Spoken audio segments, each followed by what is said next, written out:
Let's get started.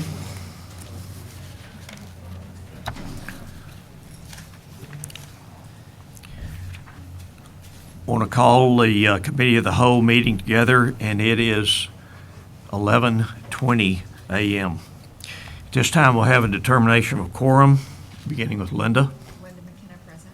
Penny Kelly, present. Joe Hearn, present. Ivan Adasa, present. John Hanchel, present. Keith Honey, present. J.D. Martin, present. Joe Gurecki, present. Ella Skinner, present. We have a quorum.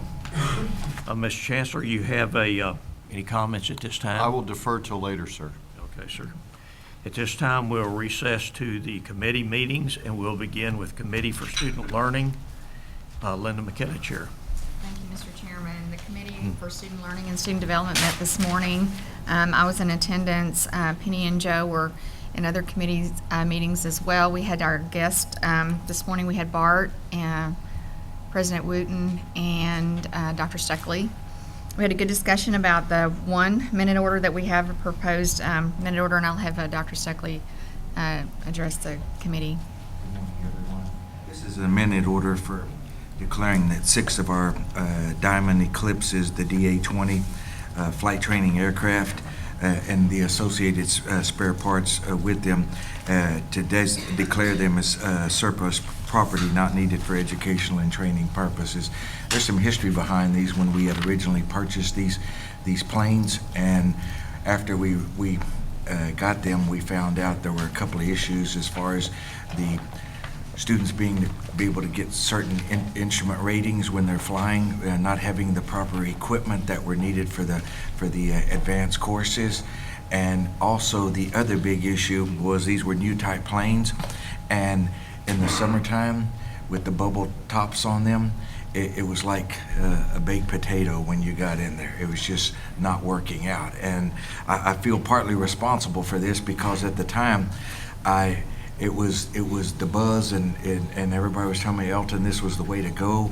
And unfortunately for these aircraft, even though we've paid for a couple of them already and have a lease payment yet on a couple, at the time when we found out after that first year, they probably were not exactly what we had needed. We went ahead and kept them and used them to where we at least felt like we could break even.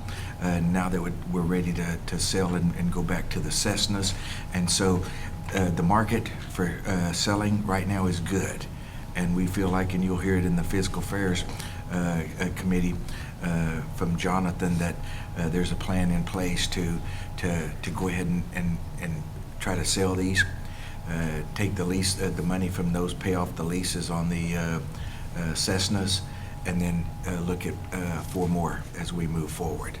That would give us an overall deficit of 2 planes.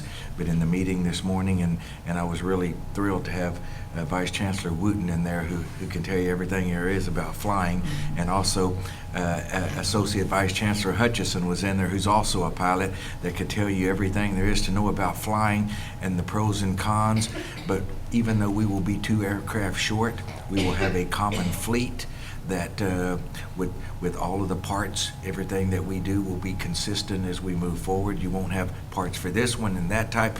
Everything will be consistent, and we will be able to actually do more for the students, even though we have 2 less planes because of the limitations by the Diamond Eclipses. So the recommended minute order is the Board of Regents declares TSTC Waco 6 DA-20 aircraft and associated spare parts as surplus property not needed for educational or training purposes. Any questions? Okay. Thank you, Dr. Stuckley. And we have 1 report. It's a single accreditation update. It'll be given by Dr. Stuckley and Gail Lawrence. I will go ahead and go first, since it'll lead Gail into the next committee meeting. As I mentioned to you at the last meeting, our goal was by Christmas to have a common curriculum. Since we're moving toward a single accreditation, and with the help of all the faculty and the administrative leadership on the student learning side, we were able to accomplish that. And so also since then, we've been aligning and going back and revising our pathways for dual credit. And I will tell you, last night at the gala, I had a few superintendents come up to me and that are very interested in learning about what TSTC can do in pathways. Even the lieutenant governor last night at the table, I explained to him what we were doing, and he was telling about taking the limitations off of dual credit, because I told him our goal was for students, we're teaching technical pathways, not onesies and twosies. And we want these kids to be able to have at least a level 1 certificate by the time they graduate from high school. So he was very thrilled to hear that. And then I had a couple of superintendents that said, we really want to talk to you.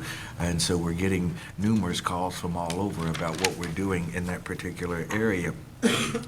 Also, through the guidance of ABC Hutchison and the work of ABC Cravey on identifying now for the fall our program outcomes and our student learning outcomes.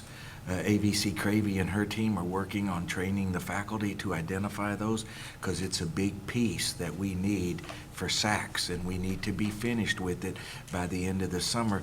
It's also the key to CBL, competency-based learning. And so we're making great progress on that. We've got a good team in place to do that. And again, we will hopefully be completed with that by the end of the summer. Also, I think something that's really exciting, in talking with Susan Combs from the Co-Board, she had been working with Susan Brown, I'm sorry. I'm still thinking about last night, so excuse me for that.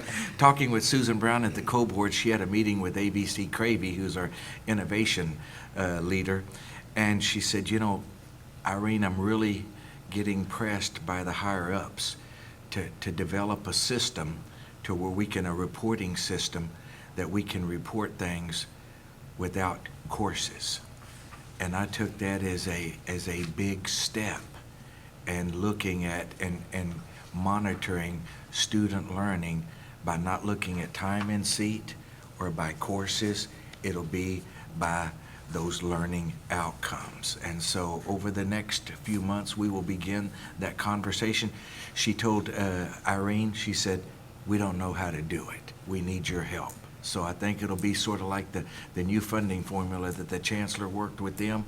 You get in there and you lay out the plans and you try to work together to come up with something. But I know of no one else that is doing anything like that right now anywhere. And for the Co-Board to ask us to work with them on that, I see that as a biggie for TSTC.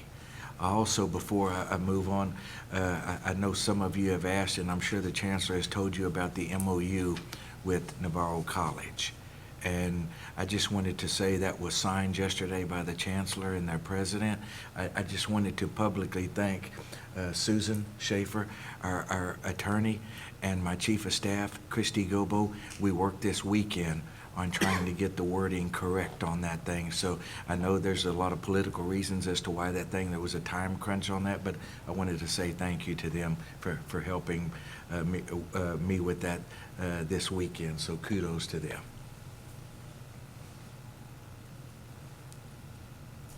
Gail, were you gonna say your report for Yes, that? I feel like most of you know that I have 5 kids, and I feel like I've had another child with this prospectus that has been sent off. And it's a little bit of the passing of the baton from me to my colleague, Dr. Gary Hendricks, who will pick up the baton now and continue with the essay process. Just to recap for you, the prospectus was collaborated on across the state, and it was sent in they received it April the 8th or 9th. And they're looking at it, SACS is looking at it, reviewing it. They will vote on that at their board meeting in June, on June 11th. And then we have 30 days from that point forward to look and be one college. And so that's why we've done all this pre-work, because you know we couldn't get that done in a 30-day time frame. And then in between then, Dr. Hendricks and our teammates will work on submitting a compliance report. And that is a very big task, and I know that they will do an excellent job on that. And then in January of 16, the SACS team will come and make an on-site visit to our campuses. At this point, we don't know if they will visit all of the campuses or just select one or two to visit, given the fact that several of us, Harlingen and West Texas and Red Oak, just went through an on-site visit. So that's where we are now. It's been, like I say, a labor of love. Everybody has worked so hard, and I appreciate the teamwork. The student learning and the student development divisions have just done an outstanding job getting that curriculum aligned, and the one handbook. It's just a huge project, and everybody worked hard to get it across the finish line. So I'm happy to pass the baton, though. So that completes my report for the essay update. Any questions? Thank you, Linda. At this time, because we're going to have lunch right outside, and it's the hotel, we're scheduled at 11:30. We'll take a break for lunch, and we'll get back together in about 45 minutes.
Back here that are doing sign language for our live stream.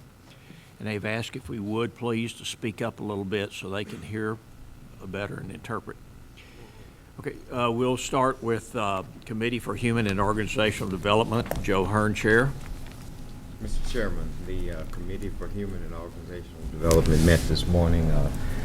Linda was chairing another committee, so she wasn't present, and Ivan was meeting with another committee.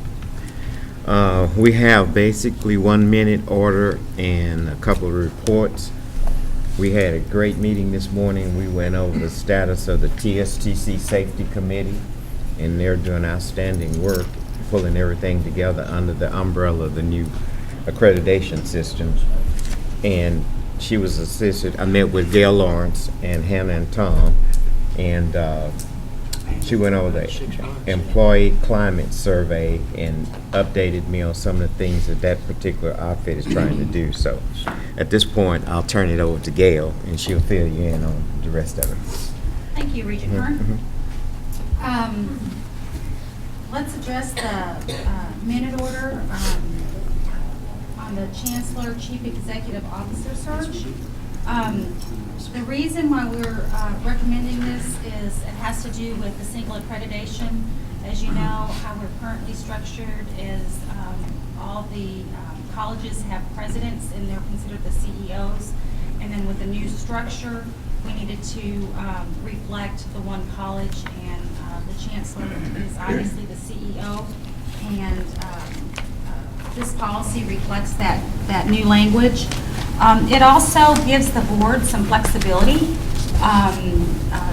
It's updated, modernized, if you will. The old policy was a little bit more strict. This opens it up for the board to have more flexibility and some time to be able to pursue a chancellor search in the manner that they deem the best going forward. So, I don't know if there are any questions on that. The recommended minute order is, it is the policy of Texas State Technical College to select a chancellor through a national search open to internal and external candidates, or as directed by the Board of Regents. Okay. And then the next report we have is the State Appropriated Employees Report. Y'all are all very familiar with that. As you can see, we continue to remain under the cap and are in good shape there. Any questions on that report? All right. And then the climate study.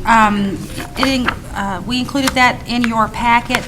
This report was actually provided to all of our employees, and you've heard us mention it a couple of times now, but we just wanted to wrap it up and provide the results back to the employees and to the board in a meaningful way.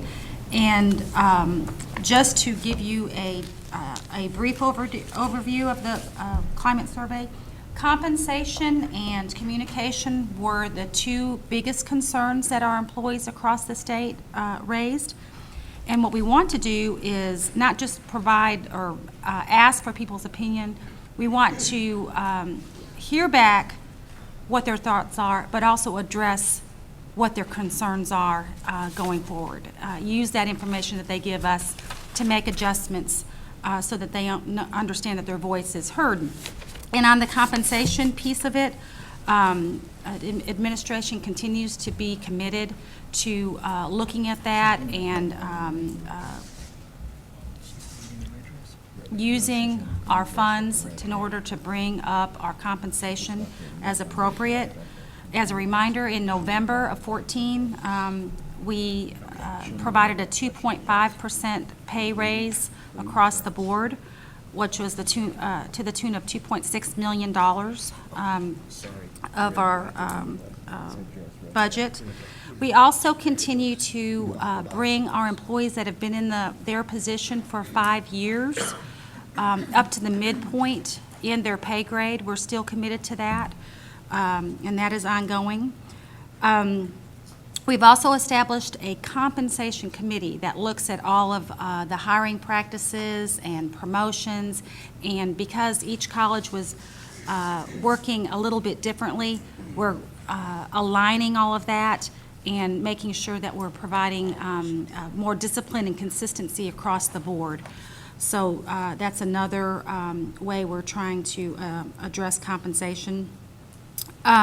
The other point that was of concern for our employees was just general communication, and we will continue to focus on that going forward.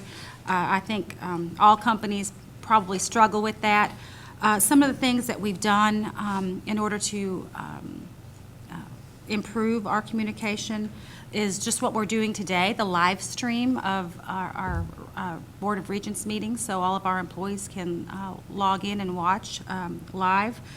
In that pay raise that we provided back in November, Chancellor Reeser conducted a video announcement for that, and we really feel like that was a successful way of communicating to our employees. Instead of us, administration, passing that information down through various channels and through supervisors and having it communicated, obviously in a variety of means. Everybody received an email across the state saying, hey, we have an important announcement to make. go to the employee portal and click on a link, and it called up his video so everybody could hear that information from the chancellor at the same time and in the same way, and we feel like that was well received. We've also implemented a one TSTC email. So when our employees see that email come across their inbox, they know it's a communication for everyone across the state. And our interim presidents and provosts continue to hold campus-wide meetings and forums. They did so just recently on the climate survey, explaining what the results are their individual campuses, and we have really good participation of those meetings. So we'll continue to look at that and explore a variety of options to be able to better communicate to our employees, and that's something I'm going to be looking at going forward when we start focusing on the culture. Some of the positives that they talked about in the climate survey were their supervisor relationships. They were really happy by and large with those. Also, jumping back to one of the concerns, there were some concerns on safety issues in particular on one of our campuses. And it was very useful to hear that information because we were unaware, or I was unaware that there were some issues. And they requested some additional training on active shooter training and some locks on doors. And knowing that, we've been able to address that. So what we want to do, again, is ask for information from our employees and be able to take that information and results and apply that so that they can see that we're listening and we're making adjustments based on what we're hearing them say. Some of the declines in the climate survey were we need to have our employees participate more in the goal-setting process. And so these are some of the things, and our work-life balance is out of kilter. And I think we're just working. Everybody's working really hard right now. And so, although it's disappointing to hear that, we know that we can focus on that, and we know what their concerns are. And so I'll be looking at that with my group. And Chancellor Reeser and I are going to be sitting down in the near future and talk about some of the strategies that we want to approach on the culture and the climate going forward. So overall, we're really pleased with our results. We want to continue to improve them and continue to focus on that communication and compensation for our employees. That concludes my report. Do you have any questions? I have a couple of questions. When we talk about compensation, are we addressing just specifically salary, or do they look at, or are we looking at and giving our employees their entire compensation package? So insurance, life insurance, very good question. the whole thing, because compensation is not compensation. That's right. That's right. And I think it's important that we remind our employees, I mean, they are well aware that they have an excellent benefit package, but sometimes we forget that. I mean, and it's 33%, I mean, of the compensation. It's a huge benefit. And so when we talk about compensation, we really do focus on the salary. However, we are making adjustments with our variable benefits that we have. Looking at identity theft, we're providing that for our employees, things of that nature. So it is a twofold component. Yeah. But you bring up a good point that we need to be mindful of that. Right. It's a and I big think part of it. Promote the fact that it's not just salary, it is the entire package. And Right. so when you compare apples to oranges, be sure you're looking at the whole thing. Exactly. Well, Gail and I haven't had a chance to sit down and talk about that yet, but I actually got an inspiration a while ago when I got my annual ERS letter. You know, ERS is the state agency that does the retirement plans for our employees. And once a year, they send out an explanation of benefits. And I opened it. Usually it gets thrown in a drawer somewhere. But I opened it and I was shocked to find how much the state of Texas pays of my benefits. It was a big number because I have my wife and I and 2 kids on that thing. And it made me think, you know, when Gail and I get down and start talking about strategies on exactly what we're going to do, maybe we take that notion plus the annual employment letter that we send to all employees every year. We kind of put them together. And so we take that letter and instead of just naming their salary, which I believe is usually a monthly number, instead we turn it into annual. We add all those benefits, category by category, and then at the bottom we put, now here's what the state of Texas pays for you, and end up with a total number at the bottom that I think would cause lots of folks to go slack job. Yeah. Yes, yes. Let's do that. And so we've got the component, you know, I think one of the things I'm real excited about under Gail's leadership is we've got a ton of these components out there. They just haven't been kind of pulled together to make that nice refined whole. And that's an example of, I think, what we'll work on. Right. Did that? Yeah, exactly. The other thing was on the safety issues that were brought up. Are those similar to what was identified in the safety audits that we've been doing at the various campuses? And Yes. I mean, it's the Again, same stuff. that's So, exactly I mean, right. we're hopefully a little ahead of that curve too. We're not That's right. waiting to react to that. I mean, we've been ahead of that. Yes. Which is good. That's right. Okay. So I asked that person in our committee meeting this morning, make sure that the things we hear from the audit team is reflected in what's happening with the safety committee across the enterprise.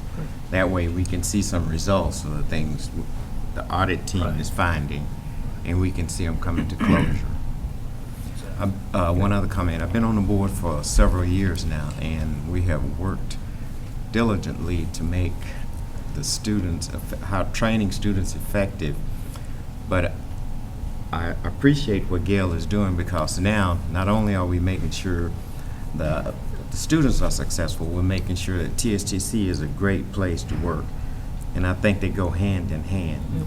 We've been so preoccupied with getting to this point, now we're starting to look at some of the things that will make us a great organization, not just a good one. Thank you, Chair. That is really important. The process of single accreditation was all about retooling our processes, but none of those are ever more important than our people.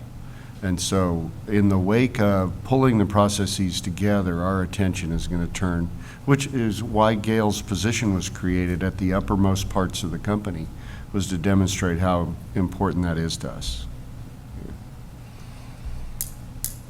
Any other questions? That's all we have, Mr. Chair. Okay, thank you, Joe. Let's move on to the next Committee for Facilities. John Hatchell, Thank you, Chair. Mr. Chairman. We met this morning.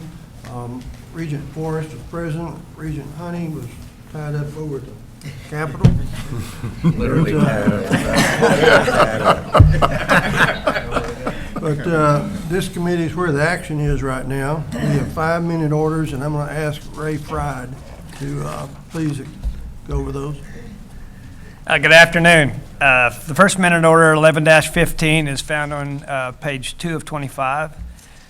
This minute order is for the approval to repurpose Building 1 TEL as the Challenger Learning Center on the Waco campus. The Challenger Learning Center creates or piques the interest of students in the STEM-related fields and provides us marketing and recruiting opportunities for the college. The project will be financed through the sale of surplus property. And as we had our facilities committee meeting this morning, we started trying to identify where that building was, and it's, of course, not been used. The good news is when we're done with this project, I think everybody's going to know where that building's at. It is just adjacent to the Conley, the new aerospace building parking lot there on the flight line. We've enclosed a map of the location and a letter from General Counsel that there are no legal impediments.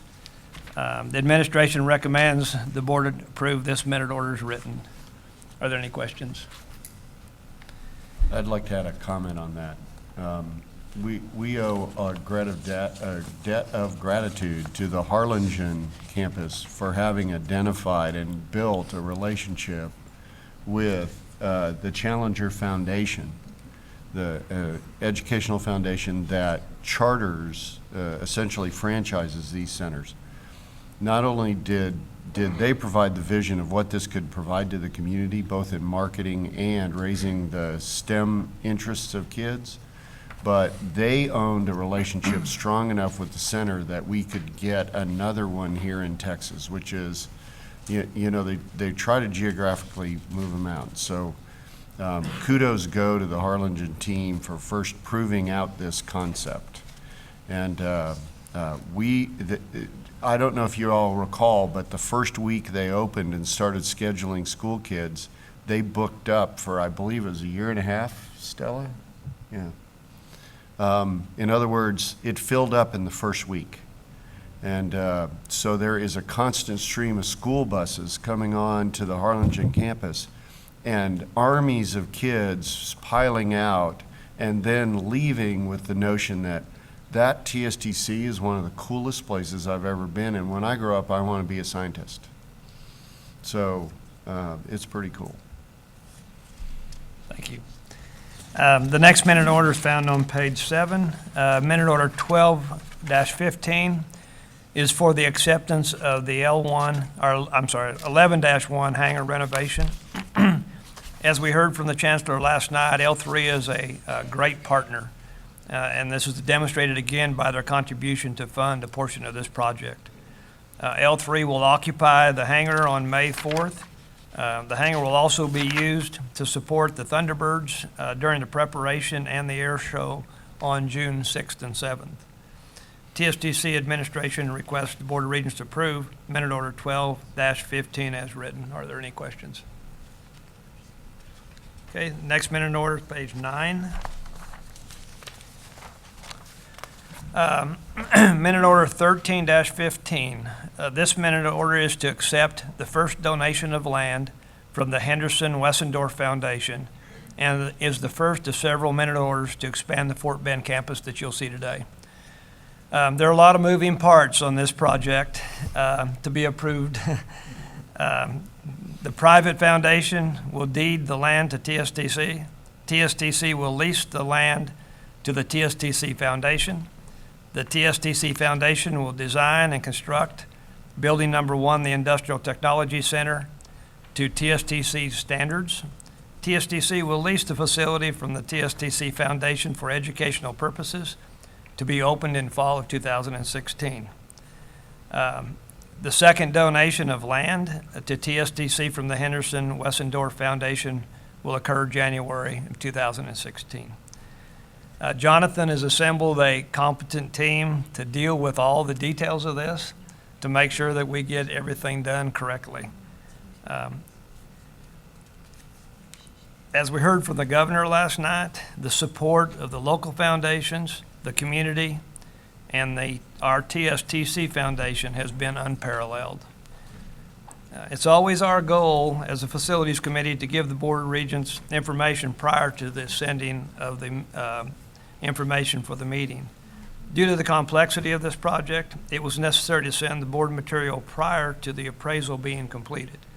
The schedule is linear, and losing several days or a week could cause us to require a special meeting, or worse yet, throw us into another cycle for opening the campus.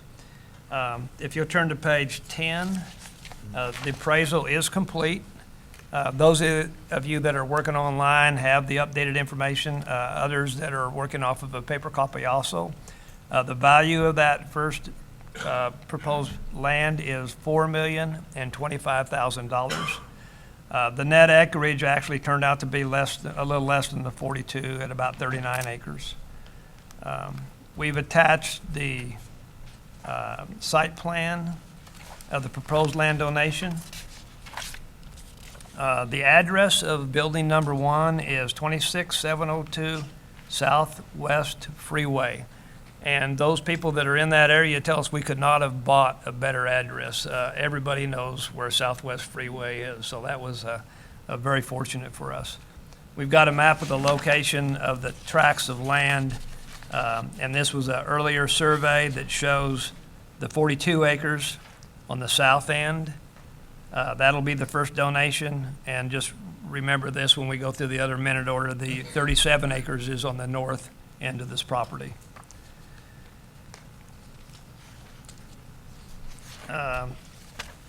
The TSTC administration recommends the Board of Regents approve minute order 13-15. Are there any questions?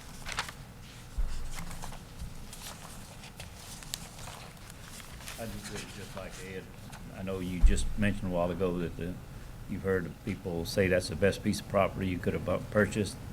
I'll second that. It's a beautiful location, and Southwest Freeway which is also US Highway 59, which soon is going to be a Interstate 69. So we're not sitting on a freeway anymore. We're going to be sitting on an interstate coming through Fort Bend County. Excellent choice. Absolutely. And also, I might add, it's between about a 3/4 of a mile from one of the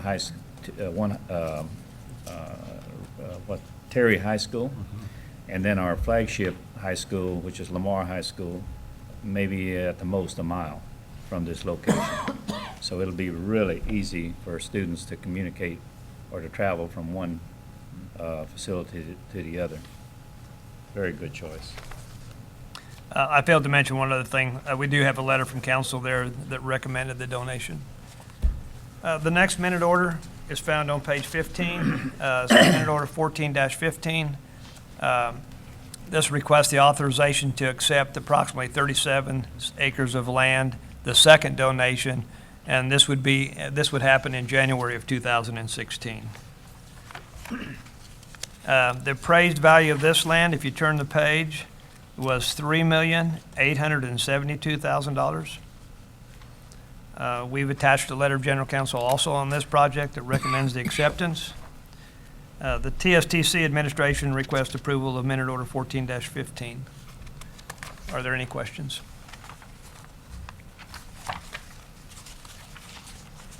If you turn to page 19, this minute order 15-15 is to approve the concept to expand the TSTC North Texas campus by expanding Building 1 or constructing Building 2. There are several bills in legislature right now that range from $7.85 million to $17.55 million. At this time, we're not sure which one of those bills will be moving forward. We needed to bring this to the board to approve the concept for a Building 2, if that is in fact the bill that would move forward. Building 2 is on our MP1 plan for the co-board. We've attached a master plan of the campus that shows the location of where Building 2 would be proposed. This is a TRB project, tuition revenue bond project, if they are awarded. The TSTC administration requests the Board of Regents to approve the minute order 15-15 as written. Are there any questions? Turn to page 22. This starts the list for the major projects. The next time you see this list, it's going to look different. When we become singly accredited, we will blend this either into one statewide project list, or we will list it regionally by the campuses that support those facilities. The first project on the list, I think I gave you a heads up at the last meeting. By the way, the changes that are made are always in blue. We changed the delivery method on this project to competitive seal proposal. The design documents are 100% design development, and it will go out for bid in midsummer. The next project that has activity on it is project number 3. That project's 16% complete. It's moving rapidly and should be ready for acceptance July of 2015. Project number 4 and 5 are connected. Project 4 is the design of the chiller plant. We are going to make a change there, not a material change that require approval, but the financing fund source on that was designated tuition. However, we've paused that design temporarily because of budget constraints, and we'll pick that back up again and fund it with HEAF funds. It will still be ready for construction on schedule, which is project number 5, in time for the fall 2015 budget approval. Next page, 23, has project number 6. And this is the expansion of the Fort Bend County project, which includes the land donations, and we'll keep this updated as we move through this project. And project 7 is, of course, building number 2, which is a tuition revenue bond project. Page number 24 are the Marshall and West Texas tuition revenue bond projects. There's no new change on those. The next page, 25, is the TSDC Waco major project list. Project number 1, the Conley Center. We're not satisfied with the engineering report to date. We don't think the building is moving anymore, but there's still some moisture issues, so we're going to continue to manage that. The good news is that the Waco administration has figured out a way that we don't have to necessarily do that work in the summer, so we won't miss a whole cycle, but we'll continue to manage that project and make sure that before we do the repairs, that all the movement is stopped, so we don't waste any money repairing it and then having movement. Project number 3 is the project that we have the minute order in front of you to accept.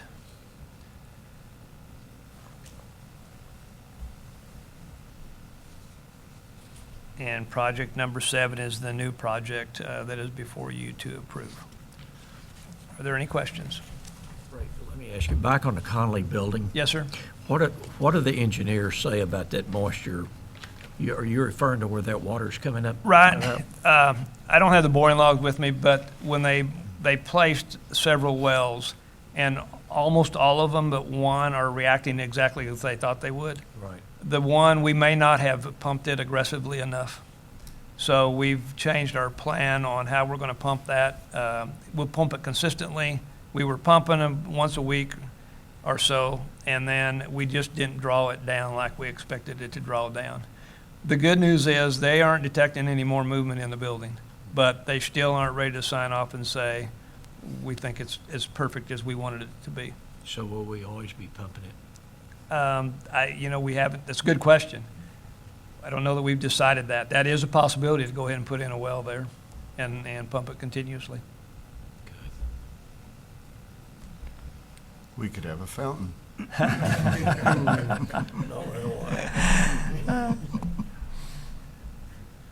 Any other questions? Thank you all very much. Mr. Chairman, if there's no other questions, that concludes our report. Okay, thank you, John. Let's move on to the next committee, which is Fiscal Affairs. J.V. Martin, Chair.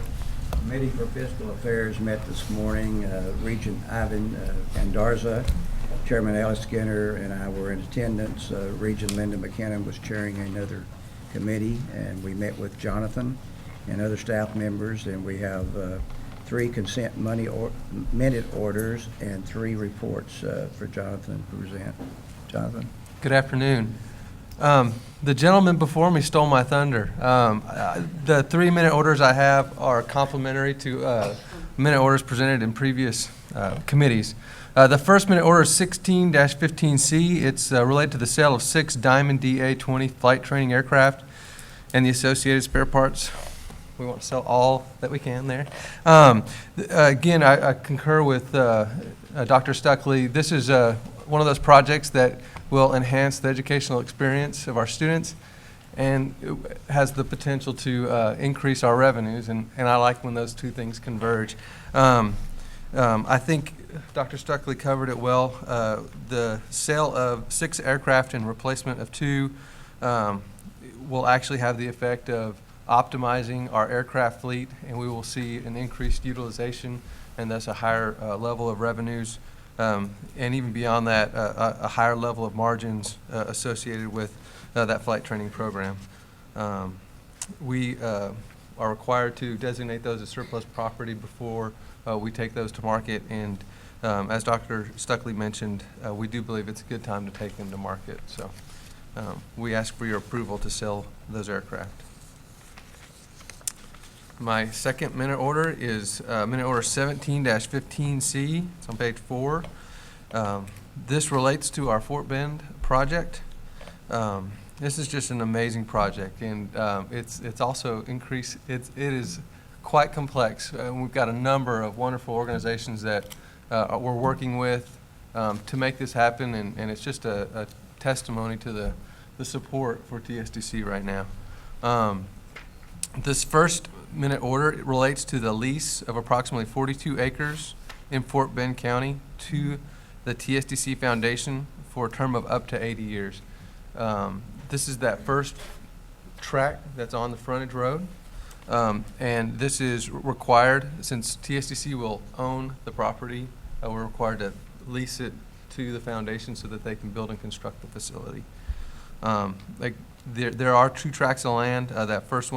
That land closing will occur towards the end of May, and then we anticipate receiving the second in January of 2016.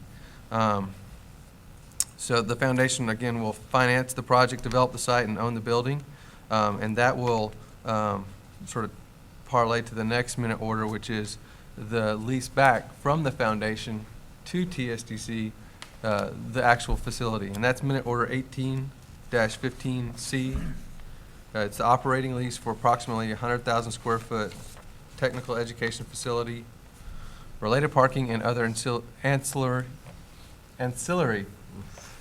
facilities in Fort Bend County from the TSDC Foundation by TSDC for a term of 10 years. The structure on this project is a $100,000 annual payment to the TSDC Foundation for use of that facility. Early in the project, we committed to a contribution to the construction of the facility of approximately $1 million, and this is our method of contributing to that capital project. And so it's structured 100,000. They found out. I guess so.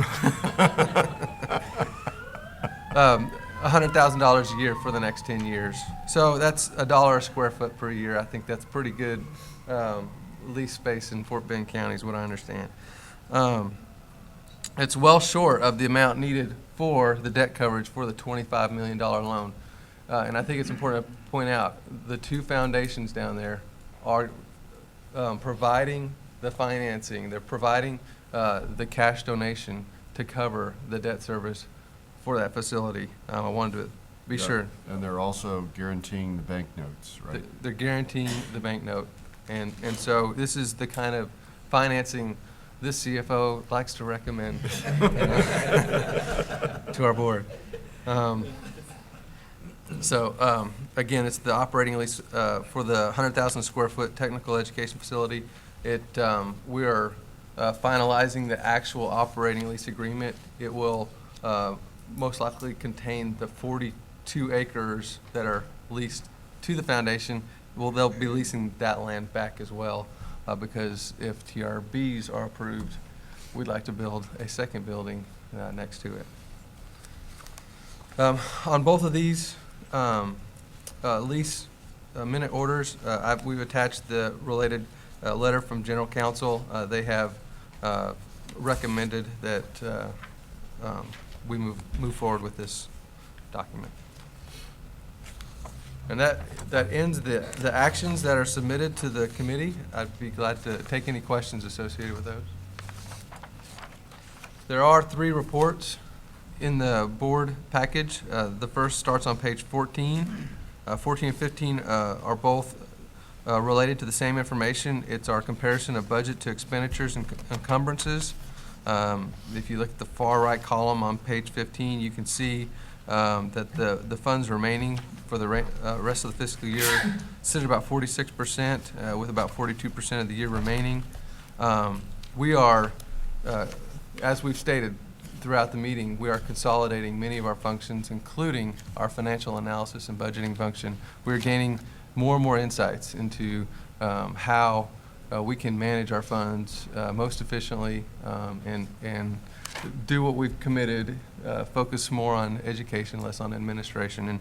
And so we anticipate that this type of report will evolve, and we'll be gaining more insights.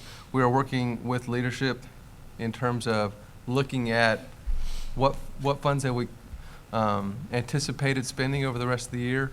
Let's prioritize those. Let's make sure that is still our plan. We're gaining insights into the related revenues that support this budget plan, this spending plan, and we're making quite a bit of progress, and I'm really proud of the group that's working on that. But more to come on that.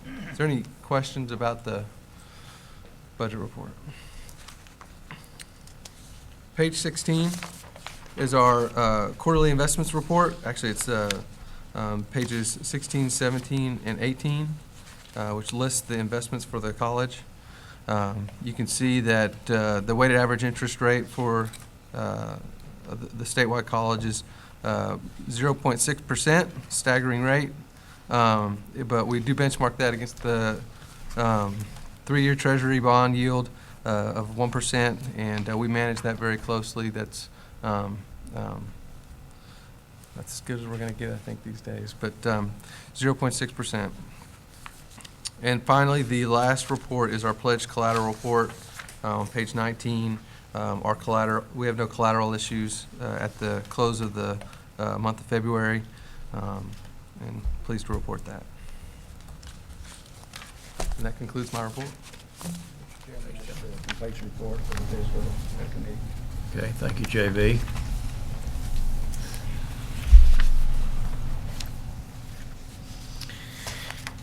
At this time, we'll reconvene the committee of the whole, and it is 12:55 p.m.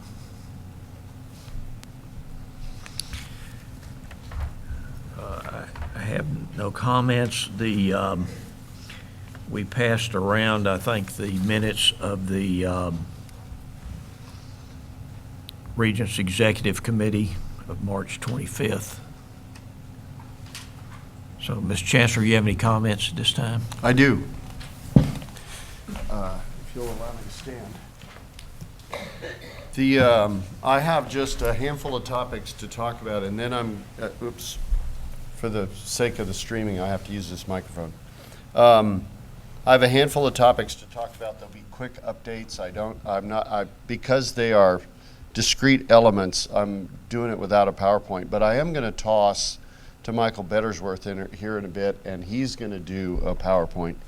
The first is, in front of you is the annual Texas Public Higher Education Almanac. You may receive one of these at your office or whatever address the co-board has for you, because you are a regent of a public institution. But we wanted you to have one in addition, so you for your evening reading. This is a giant data almanac, and it gives you a chance to compare us with other schools that, none of which are exactly in our league, but maybe similar to us. And so you can check that out. And things like we were talking the other day about, what's our retention rate, what's our graduation rate, things like that you can find in here. And it covers virtually all the institutions. So if you wonder about your alma mater, you can look them up too. It was the publish of this, by the way, about 4 years, maybe 5 years ago, in which we discovered that, for example, the graduation rate of our kids who were going through remediation at TSTC Marshall was the highest in the state. And if it hadn't been for this almanac, we wouldn't have discovered that. The next is, did you guys notice we had a dinner last night? Yeah, I don't know if you know, I was having dinner with the governor, and I always wanted to be able to say that. No, we had a great dinner last night, and I hope it showed. For that thing to happen, there was an army of people behind the scenes working out all the little details and everything. That book that I got lost in last night took weeks to put together and make sure that everything flowed the way it was supposed to. And the music had to be cued with the videos, had to be cued, and on the food, we had a team that came down and auditioned hotels to pick the hotel that had not just the right facilities, but the best menus at the best prices, and we beat them up on that. I mean, it was an army of, all of that happened because of the foundation and the work that the foundation did. Years ago, you said, let's do a better job of this, and so we've been working on it ever since. Well, the folks who lead your foundation are over here. We all know Jeff is CEO in terms of day-to-day operations, but we also have Virgil Moore and Jessica Tony and Harold Rafuse, who represent the board. There are many other members there too, and one of the things that we're going to do in the future is provide more opportunities for you, the TSTC board, to interact in a meaningful way with your foundation board, because these folks are going to bring increasingly more, not just revenues, if you will, and fiscal support, but also operational capacity to us as time goes forward. And so I hope you'll take an opportunity to thank them for what happened last night, but also to get to know your counterparts over in the foundation through meetings like this. I want to make special, there were hundreds of people who did this, but we had a team leader in terms of the actual banquet operations last night. You see if she's still here. No, she isn't. Okay, I was going to acknowledge Beth Wooten, who is one of Jeff's right-hand people. She was the overall project manager, if you will, for the event last night, and she was here earlier this morning. I wanted to have her stand up so that you could thank her. Another part of the 50th anniversary is, and we're going to unveil it right now, is the 50th anniversary coffee table book. So Marlene, why don't you bring that forward? When we started talking about a 50th anniversary and what we were going to do, it was a couple years ago, and one of the first things we did is we called together a group of employees from across the state, and we said, we sure don't have a monopoly on good ideas. What do you guys think we ought to do? In fact, back on the back row, Shelley Sherwitz, who is one of your IT directors, she was on that team, I remember. The idea for the Mustang and the fact that 1965 was a magic year for the Mustang, and it was for us too, that came out of those group of people. Another idea that came out of that group of people was this book. This book just came off the presses, I want to say a month or two ago. We've kind of kept it low-key until last night's banquet and this board meeting, except that yesterday at the Capitol, every office in the Capitol was delivered a copy of this book. And so we hope you'll take a chance to sit down and read it. But wait, Marlene, you don't get off that easy. Come on back up here. We want you to, you know Marlene as one of our executives on the legislative team, someone who's been with us for a really long time. This book was written by Marlene McMichael. Yes, and yeah, go ahead. You can give her a round of applause. In fact, the timing of it was ideally suited because what happened is after last session, we essentially detached Marlene from the legislative team to give her time to do this. This was essentially a full-time job for her. As you can imagine, she traveled the state combing our archives. And we keep archives at the libraries and administrative offices, all kinds of places. She traveled all over getting all of our archives. She went to the Bob Bullock Museum, where she retrieved videos from the 60s and 70s, compiled all of this together, And then the writing and sorting process began. She did all of her research, developed the timeline that you find in the front of the book with all the various events, and I think put together a work that really a lot of folks are going to be very, very proud of. And so I just want you to know it was Marlene with some assistance from others who helped her with some of the administrative stuff, but Marlene is the author of your 50th anniversary book, and I just wanted y'all to get a chance to say thank you. Thank you, Marlene. And I want you to know, we are really glad to have you back on the legislative team. So I hope you're very proud of it. These are available if you want more copies. For example, if you have important people that you'd like to get a copy of it, all you need to do is let us know, and we'll send some out to anybody that you want it sent to. So, so I wanted to do that. Thank you, Marlene, very much. And of course, single accreditation. This has gone by rather low key. In the same manner that it took an army to build last night's event, it has taken an army of TSTC teammates to do the single accreditation. The amount of ore those people move to mine that gold is nothing short of phenomenal. And I have to say, it starts with a spirit of care that TSTC teammates bring, but it was able to happen in such a time frame because of great leadership from the folks that work this. With Gail as the project manager, who kept everybody moving together in the same direction. And the rest of your vice chancellor group, who all had a hand in bringing all that together. Last May, when you told us, do this, we set an ambitious goal that we all held our breath on and thought, can we really pull this off? And not only did we pull it off, but we were ahead of schedule through most of the various year. So your leadership team deserves some great kudos for that, and specials go to Gail for being the project manager who pulled it across. Thank you, Gail. Legislature, we're at the point now where both houses have passed a budget and they differ. So a conference committee is being formed. In fact, yesterday, the House named its conference. Have you heard if the Senate did theirs yet this morning? I haven't heard yet if the Senate did theirs this morning, no. We expect the Senate's today or tomorrow. We're very happy with the House makeup. There are members there that are very friendly to us.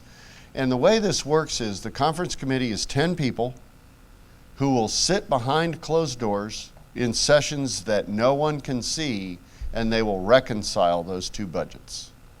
So, and the way the conference system works is when the Senate and the House each name their conference committees, they also authorize them in a binding manner to negotiate the final budget on their behalf.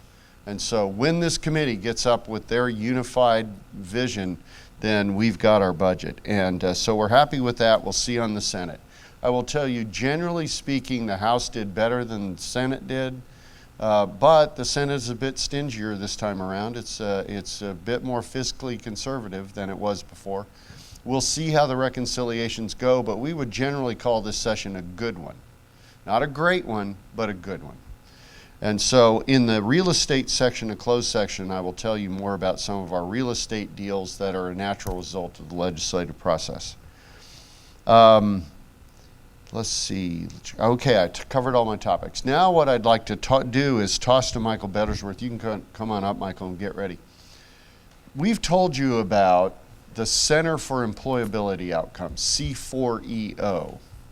We've shown you the website, and you'll get to see it again, and I'm sure in Michael's presentation. You saw last night the kind of regard that TSTC has gotten from elected officials and others for the innovative things we've done, like competency-based learning and the formula funding. That gets us a lot of respect here and now. I happen to be convinced that C4EO as it evolves into the natural products that are going to come out of that, could be something that would make us rich. I mean, we're developing cutting edge products that are, and Michael will tell you about some of the people that have started calling us saying, we're really interested in that stuff you're making. And so I asked Michael to come in today because this could be a really big deal. And I want him to brief you. And one of the things I said is, treat your board like they're venture capitalists. Because although the amount of money we've invested in this is incredibly modest, and it's provided to us by the legislature in a special line item, this has the potential for being really big because it's automated tools. And those automated tools can be scaled without giant investments. And so he's going to come brief you on the whole thing because it's really important that you know not just what we built so far, but what it could be. So, Michael, go. Thank you. So I've got between 12 and 15 minutes. I only have one technical slide that's overly technical. Michael kept me to just that one. But if there are more questions or any interest in more details into the guts of this, we can do more follow-ups to provide more information. At the first start, C4EO, what is C4EO? TSTC has this legislative mandate to do technology forecasting. We've had it for some time. And for many years, we did a lot of reports and studies on that work. This C4EO is the Center for Employability Outcomes, which is an outgrowth of our forecasting mandate. And instead of just doing publications, we're doing research and R&D, new products, new services that have a broader impact, frankly, than a publication as we did in the past. So C4EO is simply a center within the college. Skills Engine is a service that we're branding and developing that has the potential, if we're successful in our initial rounds of recruiting clients, to become its own entity, which we can talk about the structure of that and the college owning it, having royalties and licensings and other structures, as Mike mentioned about potential revenue. On the short end of things, why we're doing this, the value proposition has to do with the skills shortage. The skills shortage in the United States as well as globally, which are employers that are reporting difficulty filling job openings that they have today. On the other side, of course, we have students and the student loan debt issue. $1.3 trillion now is the student loan balance. And it's become a common part of our culture, an issue, and news stories that this is an issue. There are regulatory changes happening with the Department of Education, gainful employment, and there's a real shakeup happening in the industry with Title IV, as there should be. So these are some of the core market drivers of what we're trying to address and with their value proposition. C4EO and TSTC is a perfect combination, and TSTC is a perfect person to address this issue because we've been working at the intersection of education and industry for 50 years. We've been working at addressing the skills gap for 50 years. And so we've got some credibility in this space to bring some services about. As I mentioned, for around 10 years, we did a lot of forecasts. And we studied and published and sent these to colleges around the whole state for free, by the way. Everyone got a hard copy in the mail, deans and VPs. We did a lot of briefs as well, and lots of topics. And frankly, we started running out of topics. But we noticed a few things along the way. One of them was, why were we focusing on occupations and jobs when skills were what really mattered? And that was an evolution in our thinking. Instead of targeting the latest new occupation in nanotech or this or any other field, what are the emerging skills across occupations that we need to be focusing on? So, the historic way that we do program development to address a skills gap is we have a program and we target an occupation. That works well for something like nursing or pilot where the skill sets are consistent. But if I think about that occupation as a web developer, there are very different kinds of web developers with very different kinds of skills. The same thing frankly, with an accountant or any type of occupation. The occupational title has some meaning, but you can have machining, a machinist at Lockheed versus Boeing. Same job title, but you can have different skill sets. Same thing on the program side. We can have a degree program with the same name, different skills or learning outcomes. The same thing with a candidate that's applying for a job. Different candidates, same degrees, same background, different skills. So we're going to do alignment. We got to operate at the skill level. But there's a challenge with skills. Skills are typically very poorly defined. This is a LinkedIn profile for skills. And while some of these are skill statements, user interface design, web design, mobile design, they're not very well written skill statements. We can't teach or assess or assign a rubric or assess level of competency with those statements, even though 28 people voted for this person. A friend of mine put bacon as one of their skills, and it's their highest rated skill because everybody on LinkedIn just says, oh yeah, you know a lot about bacon. You know. Another problem is that this list has tools in it and it has things in it. It's not all skills. It's a mixture of things. So in 2010, the state of Texas published a report by a now colleague, Richard Frischel, that addressed this issue by creating a library of common skill statements. And when that library came out, we took note. We said, could we use this structure of defining skills to align curriculum? And it's a detailed structure in the library that's really kind of fanatical about what is a skill, what is a tool, what is a technology. And it's all based on over more than 200 years of science from industrial and occupational psychology. It's based on the Department of Labor's ONET model, but we make it more usable. And frankly, we have better QA, better quality assurance. So we went into the field at TSTC. TSTC Waco was the first with 5 programs that went through a process of evaluating curriculum and degree plans using an initial process. We expanded with more, and we've continued to expand. This was just on aligning curriculum. And then we had another light bulb moment. Instead of just building web applications, we really could build a service that could power other web applications. And that's what we've done. What we've done is built a skills engine. This is the logo for Skills Engine, that takes unstructured skills, and by that I mean a resume or a job posting or a piece of curriculum, and we break it into structured skills. Okay, what does that look like? Here is a quick demo that we built to help communicate the value of this engine and how you could use it. What I'm showing you is going to show you is a free tool. It's not the product. It's just a free tool that demonstrates how the engine behind works. It's called Profile Builder. With Profile Builder, I'll show you a quick demo. In this example, I'm going to, oh, maybe not. Oh, good, there it is. In this example, I'm going to pull up my own resume. Okay, and here it is. I'm going to copy it and paste it into Profile Builder. This is the state which we select. And in really 150 milliseconds, what it does is translate it into a skill profile. We make it nice and pretty when it comes out. But the first thing we do is we detect what is the likely occupation for the data you just gave me. And this one it says, oh, you're a post-secondary administrator, maybe a manager instructor. This is called our occupation skill element. The second skill element, though, is the one that really has, this is the one that has the power. And they're called work activities.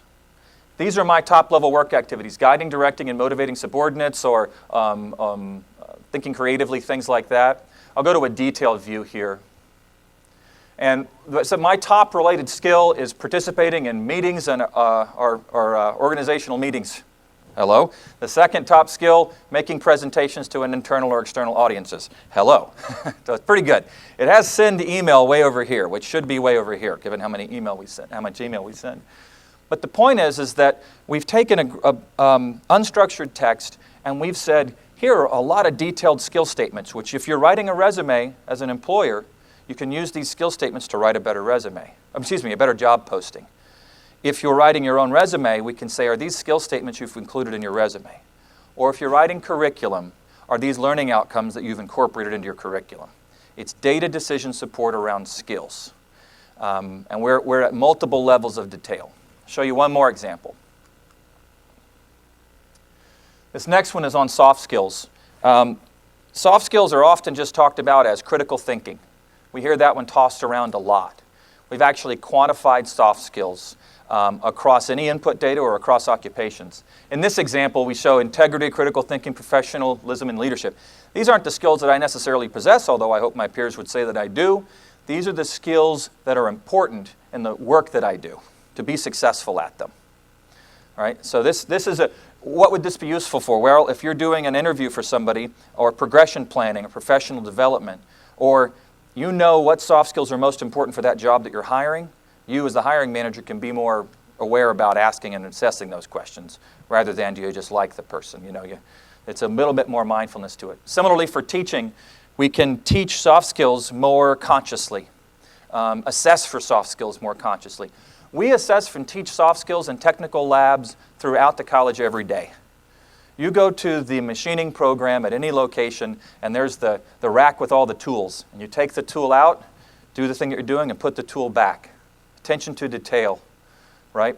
Because if you have a foreign object at Lockheed that damages a plane, that's a big issue. Or in the welding program, if you miss 3 unexcused absences in a welding program, Elton, what happens if you have 3 unexcused absences in welding? You're out of the program, okay?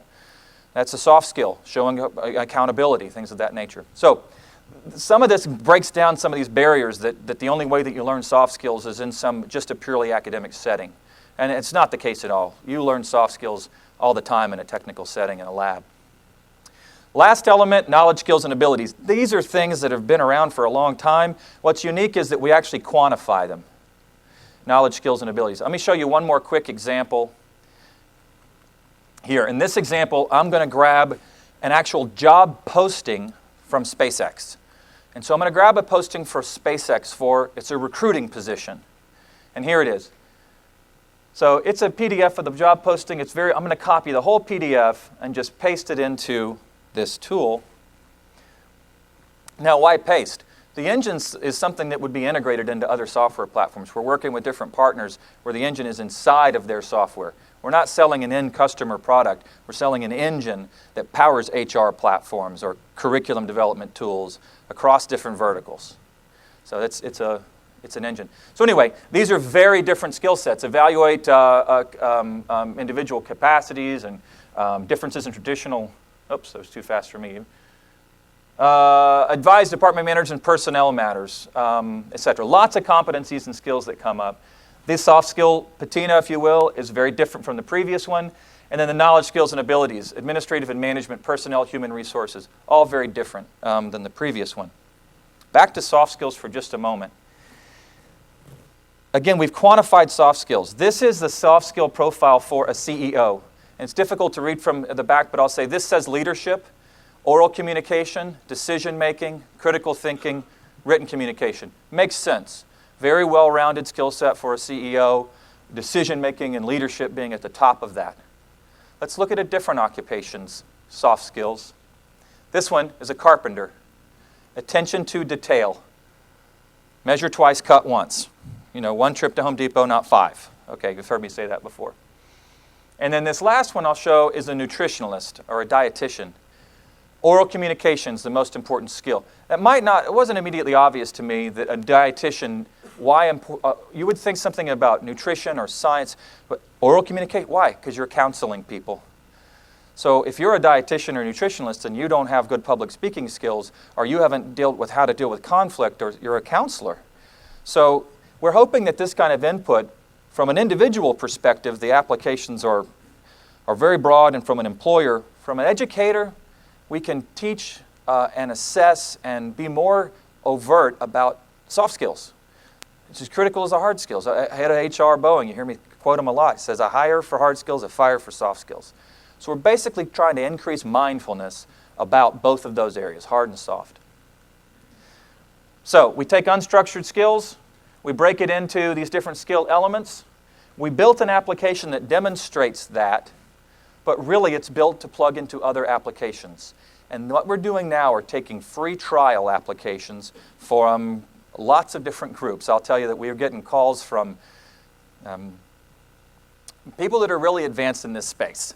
I'll tell you, when they agree to our terms of service, and we're going to use them as case studies, but the response from South by has been very reaffirming. So our goal is to get as many of these groups signed up with our trial accounts. We'll use those as case studies. And then when we have a few paid contracts around the corner as well. But then when we launch Skills Engine in a larger public way, we come out of the gate with 5 or 10 other existing clients, if you will, that demonstrate how to use the engine. Third-party validation plus it's more applications to use. So that's Skills Engine. All of that, again, is in an API. The API is the actual product. It's called Competency API, which we announced at South by. Some features really quickly of the API. This data comes from more than 1,400 employers, more than 4,000 industry subject matter experts in its validation. Very robust data. Continue to expand upon it. Market segments and applications. For the individual, better resumes, job searching, career paths. For industry, things like performance reviews, succession planning, job descriptions. The education market, competency-based curriculum, targeting occupations and alignment.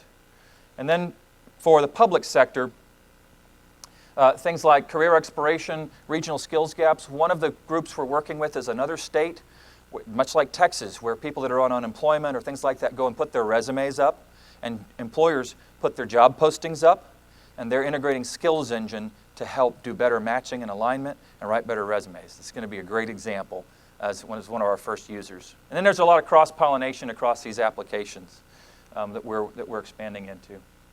So this is our applications that's online.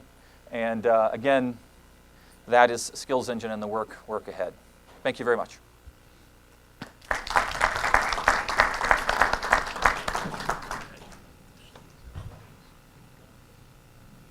You know, Michael is a Energizer bunny of entrepreneurialism. No big surprise given that he came out of UT George Kosmetsky's IT Squared group. This is right down his alley. Now, given that Michael is so brilliant, let me tell you what he just said.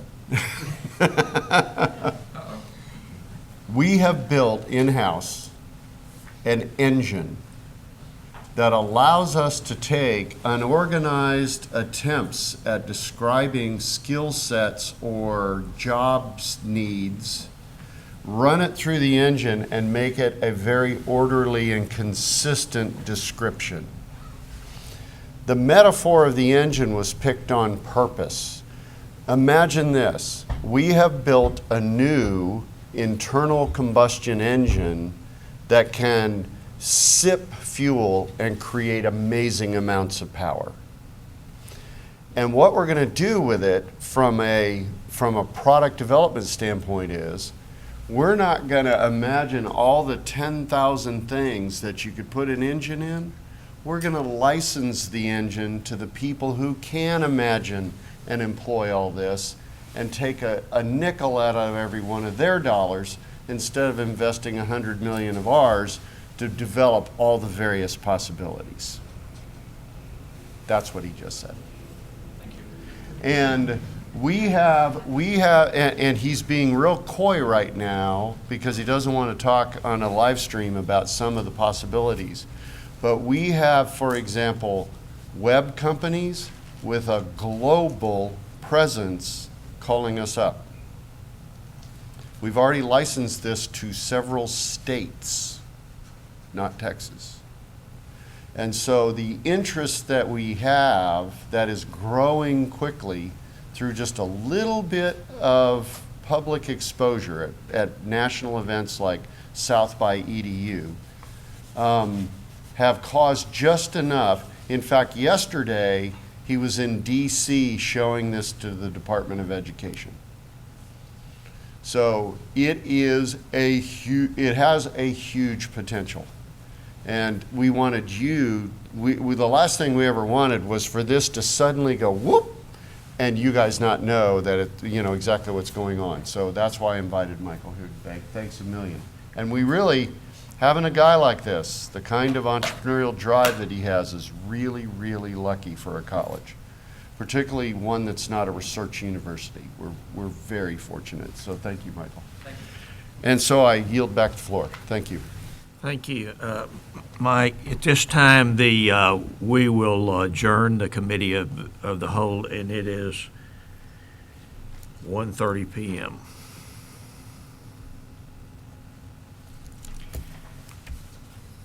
Let's go right on in.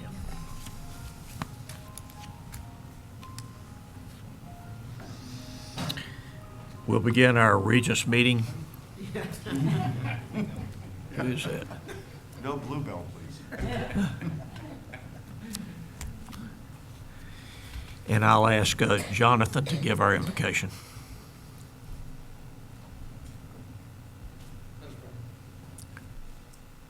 God, thank you so much for how you've blessed this place. Last night was such a testimony to that. And Lord, I just pray that your hand of provision will continue to bless us. And Lord, I just pray for wisdom and your guidance as we make decisions about our future, make decisions for our students.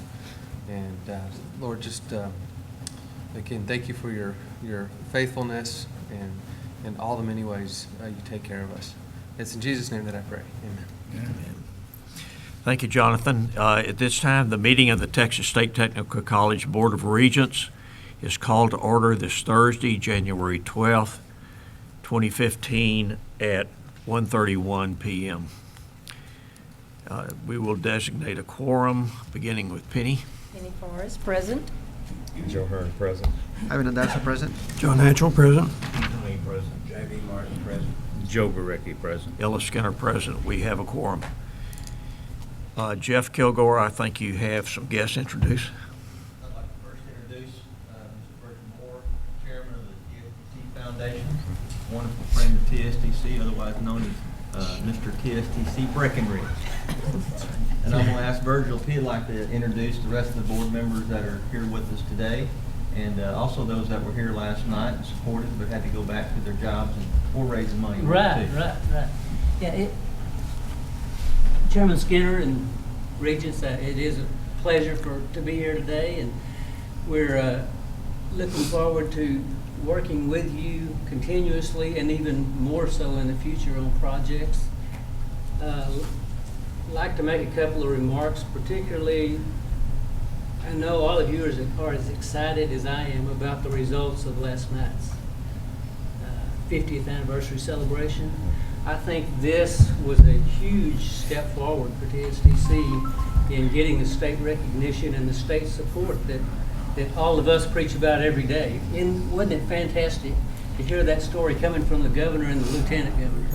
I mean, I just wanted to stand up and, yell hallelujah myself. But it was great, and my name was mentioned a couple of times, but I had really nothing to do with it. All the credit goes to Jeff and to Beth and to many people on his staff for putting together the outstanding program that they had last night, and these guys deserve all the credit. So they deserve a pat on the back, if not a huge raise, Jeff. How about just a pat on the back? Pat on the back. Maybe even two. Also, I think Chancellor Reeser will agree. We were talking about what a great success it was, and I really do feel like we're at a wonderful place right now. TSTC is, and I hope working together we can take advantage of it and grow TSTC to its full potential over the next many years.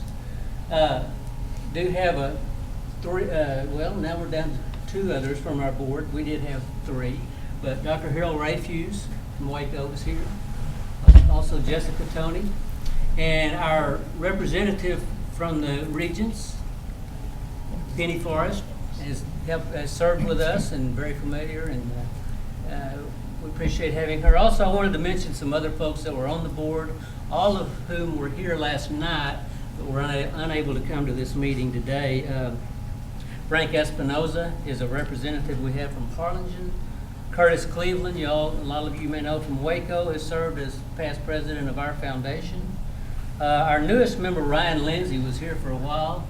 He's just joined the board. He's from Waco. He will be a new board member with us, and he had another obligation to take care of. Greg Dodds from Brownwood. He was here last night at the event. All of those were also table sponsors. They supported the table at our event.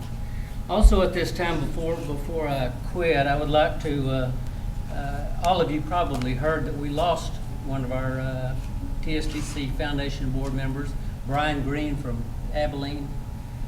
He passed away just a month and a half ago.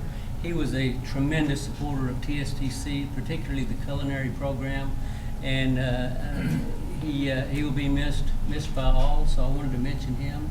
Again, thank you for having us. Thank you, Virgil. Ms. Chancellor, you have any other comments? I do not, sir. Okay, thank you. At this time, we'll call on Rob Walliver to give us an update on TC Waco. Thank you, Mr. Chairman, members of the board. Thank you for giving me the opportunity to highlight for you today a few of the many highlights that have taken place at Waco over the course of the last year. I do want to beg forgiveness to start with. I've got to do a better job of figuring out how to get on the agenda ahead of my colleague, Mr. Bettersworth, because he has a tendency to tee the ball up a little higher than I'm capable of making contact. So I will ask your forgiveness for that. One of the new programs that started this last year in our aviation division was our helicopter or rotor wing program. We started with a modest group of students intentionally. We have about 10 students in there.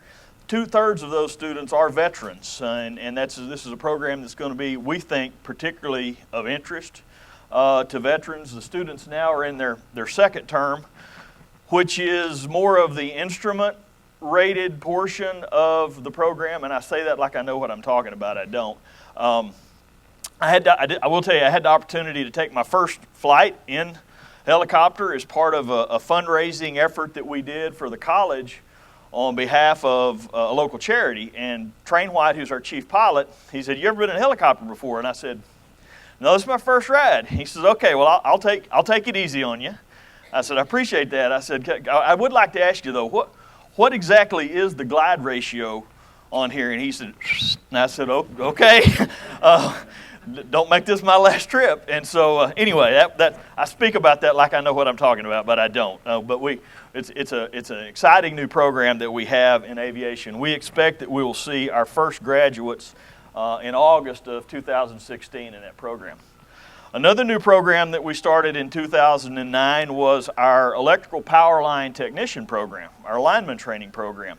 Utility industry has been telling us there's an increased demand for these types of technicians in the field. So with their support, we developed a lineman training program. Now, Pat, this picture, which is interesting, this past winter when we happened to have a snow out day at campus, the lineman training program went to class. The department chair called them and said, "Guess what, guys? This is when you're at your best. Let's get out there and get on a pole and do some training today." So I made sure we actually had a picture of the students training in the same inclement weather that typically they're going to be involved in highest demand times. Encore is a huge supporter of the program and routinely shows up on campus and will have standing job offers for every graduate in the cohort for the program. So here in the past month, we signed an agreement with Envoy, which is a subsidiary of American Airlines, to provide a more accessible and fast pathway for our air pilot training students, our graduates, to move on into the cockpit in the commercial airlines.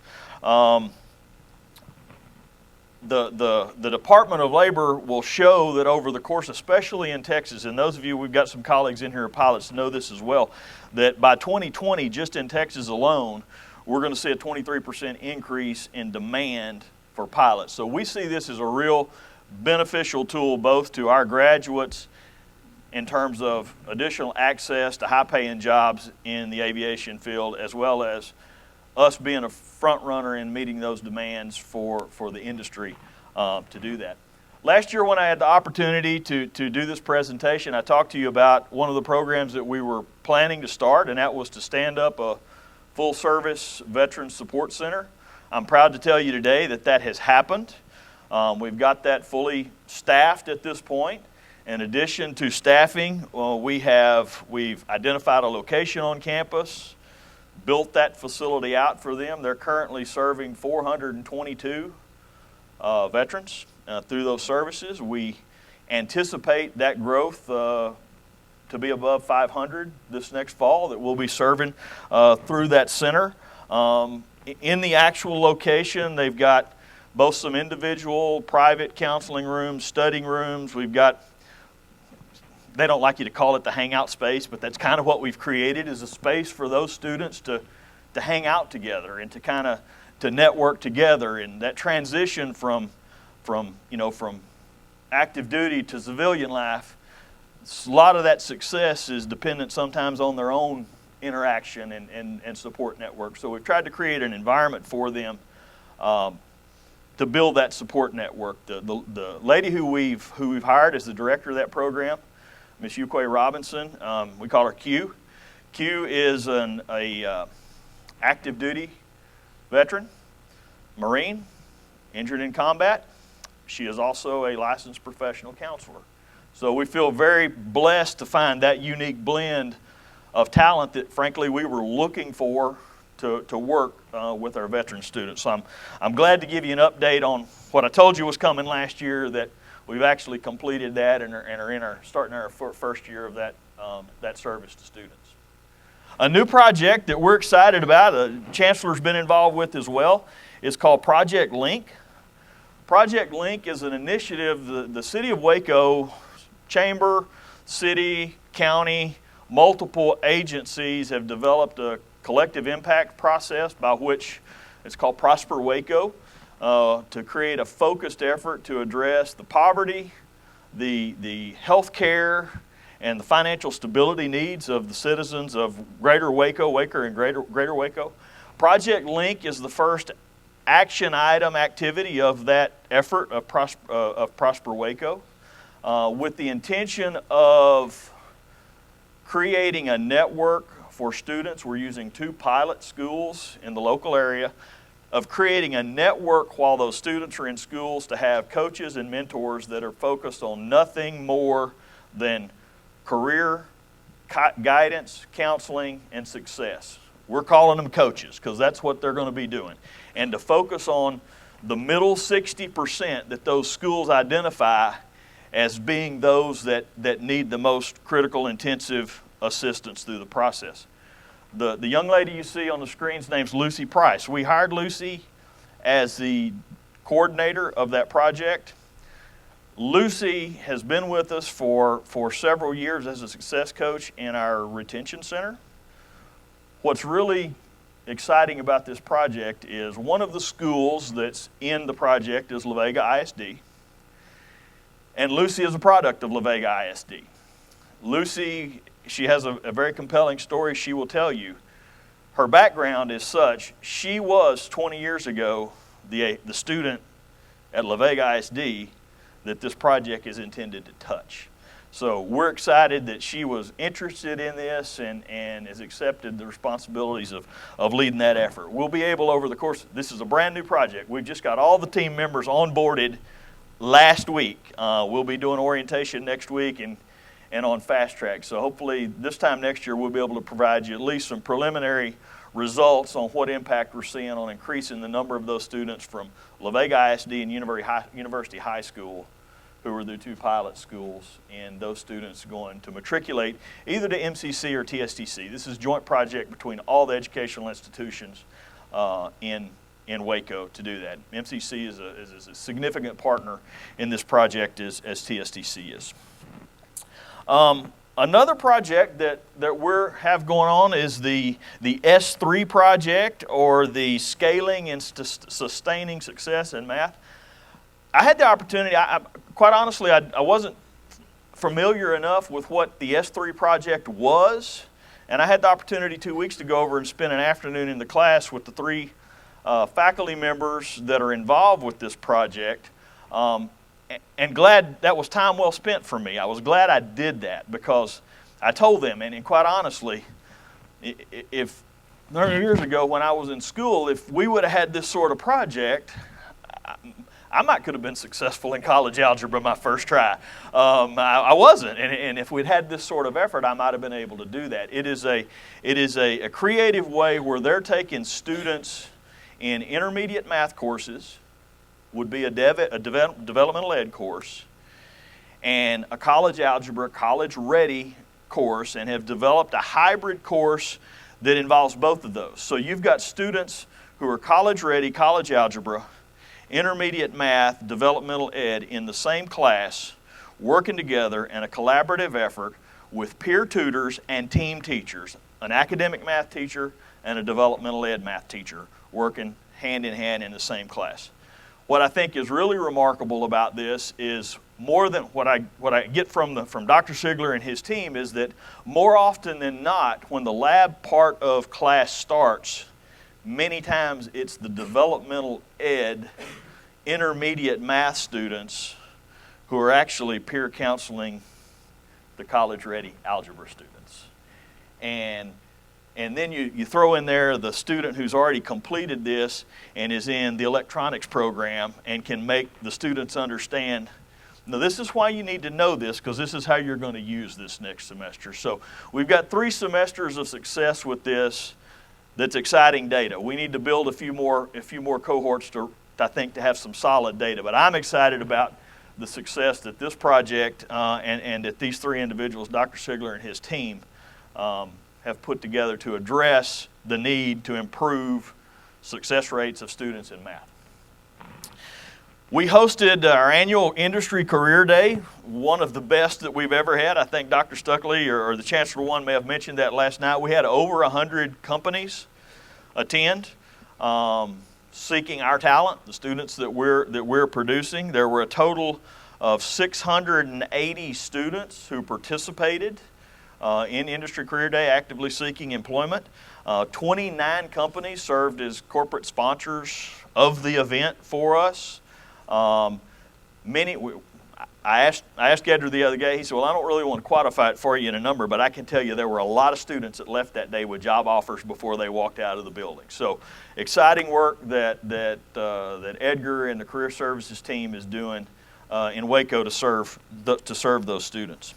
We had the opportunity last month to host at Waco the Post-Secondary Skills USA competition. Chancellor has mentioned to you before, I know we're very, very proud of the success of our students across the colleges in skills at this last competition that we hosted in Waco.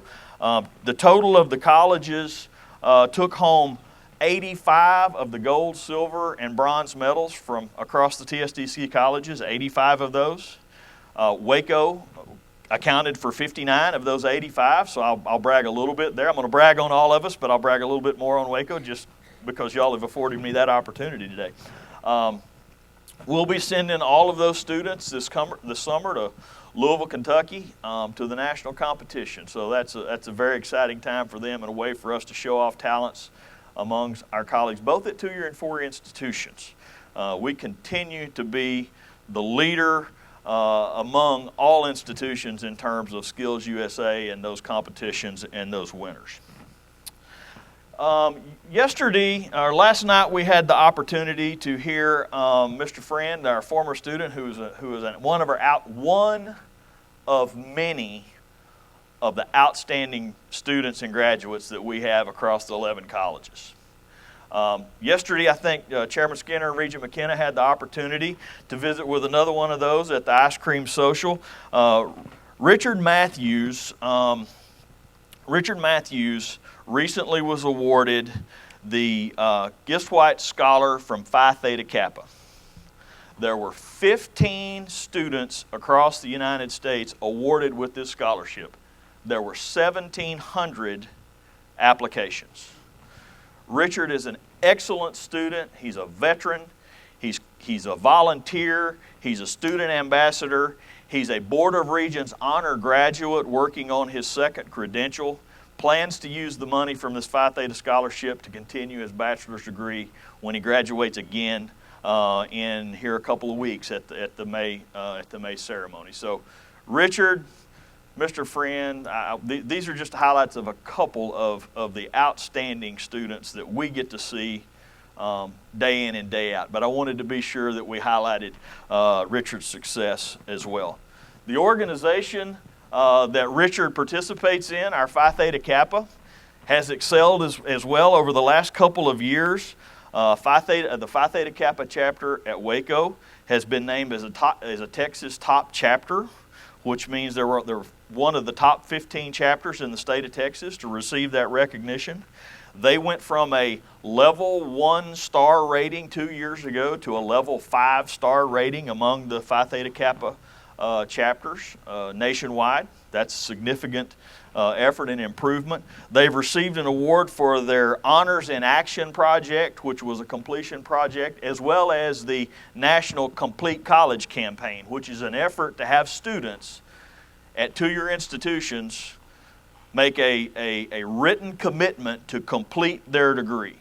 We've had a 91% completion rate of those students who have participated in the college completion project. So we're very proud of those students as well. Along with Mr. Matthews and Mr. Friend, recently there was an instrumentation student, Stephen Pollock, who was interviewed in a story by Reuters.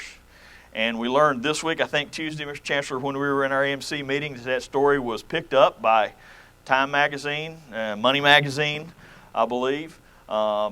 He is a recent graduate, a little bit older than average graduate, a little bit older than Mr. Friend, but a recent graduate who went to work as an instrumentation tech for Valero Energies, managing their process controls, started out at $70,000 a year, is on track, anticipates to see just much as the student we heard from last night, a continued increase in his potential earnings again this year. So I wanted to be sure and highlight a different student, different technology. They're not limited to one certain discipline that our students come out of, that we see that are achieving, just phenomenal success in the workforce. So thank you for giving me the time to show you a few of the many highlights that we have. I'd be happy to answer any questions if you like, or I'd be happy to sit down if you'd like for me to.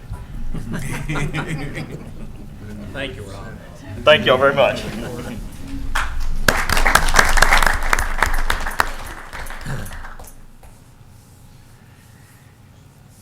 At this time, does anybody have any comments or any questions on the previous committee reports? No.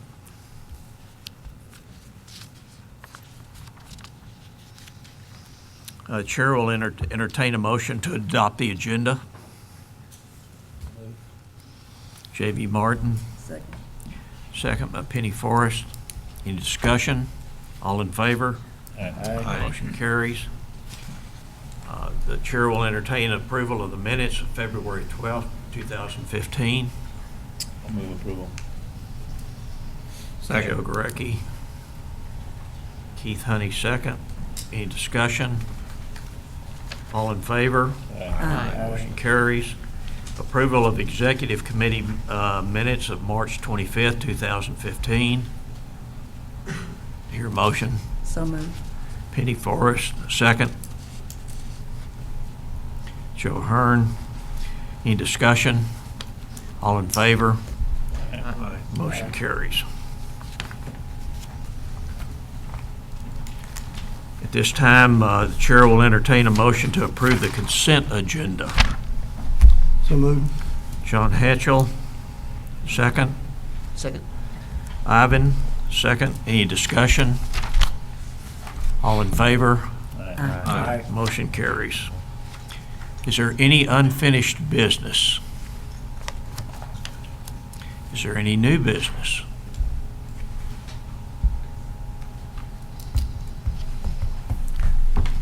Procedures for the public comment at TSTC board meetings are governed by the Texas statute and the bylaws of the Board of Regents of the Texas State Technical College System, Section 551.042 of the Texas Open Meetings Act restricts the TSTC Board of Regents from dialogue in response to public comments Are there any public comments? Having heard none, we'll move on. At this time, the meeting of the TSTC Board of Regents held at Hilton, Austin, Texas on Thursday, April 23rd, 2015, after proper posting and in accordance with Chapter 551 of the Texas Government Code for the specific purpose provided in Sections 551.071, 551.072, and 551.074, will recess from open meeting into closed meeting at 1:55 p.m. At this time, we'll dismiss the public.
What, about noon or 1?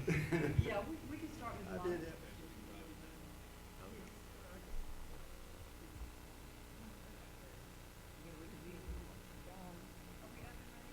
We're ready. We're ready. Are we live? Yes. Is there any further new business?